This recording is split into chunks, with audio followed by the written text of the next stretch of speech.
சைதாப்பேட்டையிலே திராவிட முன்னேற்றக் கழகம் ஆட்சி அமையும் பொழுதெல்லாம் ஒவ்வொரு முறையும் எப்படி அது தன்னைத்தானே புதுப்பித்து கொண்டு மிக குறிப்பாக விளிம்பு நிலையிலே இருக்கின்ற மத்தியதர வர்க்கத்து மக்களுக்கு பயன்படுகின்ற திட்டங்களை கொண்டு வந்திருக்கிறது என்பதை நீங்கள் நன்றாக அறிவீர்கள். அதிலும் நம்முடைய அமைச்சு பொறுப்பேற்று கொண்ட அடுத்த கணம் முதல் சைதாப்பேட்டை தமிழ்நாட்டிலே இருக்கின்ற அனைத்து இடங்களிலும் மிக சிறப்பானதொரு இடத்தை பெற்ற இடமாக மாறிவிட்டது. நேற்றைய தினம் அண்ணன் அவர்கள் ஏற்பாடு செய்திருந்த பொங்கல் விழா நிகழ்ச்சியிலே மிக மிக சிறப்பாக அவருடைய அந்த கலைஞர் கணினி பயிற்சியக மையத்திலே பயிற்சி பெற்ற மாணவ மாணவிகள், அழகுக்கலை பயிற்சி பெற்றவர்கள், இன்ன பிற அத்தனை பேரையும் கூடிய ஒரு பொங்கல் விழாவிலே பங்கு பெற்று சிறப்பித்த நம்முடைய மரியாதைக்குரிய மாண்புமிகு துணை முதலமைச்சர் சொன்னார், என்னுடைய வீடு மயிலாப்பூர் தொகுதியிலே தான் இருக்கிறது,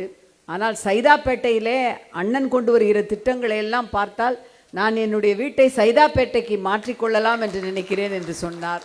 அந்த அளவிலே ஒவ்வொரு நாளும் உங்களுக்கு என்ன வேண்டும் என்பதை உணர்ந்து அது தொலைநோக்கு பார்வையோடு ஒவ்வொரு நாளும் ஒவ்வொரு புதிய திட்டங்களை கொண்டு வருவதோடு மட்டுமல்ல, அதனை மிகச் சிறப்பாக செயல்படுத்தியும் காட்டிக் கொண்டிருக்கின்றார்.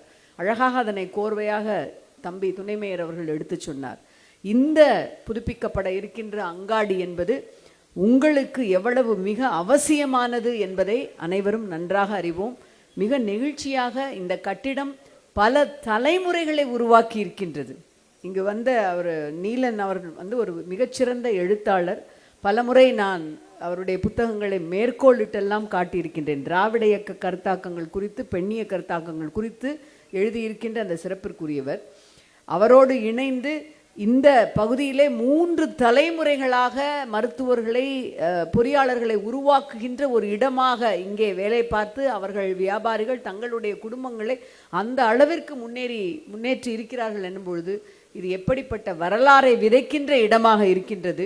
அந்த வரலாற்றை உருவாக்குவதற்கு திராவிட மாடல் அரசாங்கம் எப்படி துணை நிற்கிறது என்பது குறித்து மிகுந்த மகிழ்ச்சியாக இருக்கின்றது.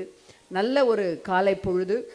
திராவிட மாடல் ஆட்சியில் திட்டங்கள் துவக்கப்பட்டு குறிப்பிட்ட காலத்திற்குள் அதுவும் மிக சரியாக செவனே அது எப்படி செய்யப்பட வேண்டும் என்கின்ற ரோட் மேப்போடு பொதுமக்களுக்கு வைக்கப்பட்டு நிறைவேற்றப்படும் என்பதற்கான முன் உதாரணம்.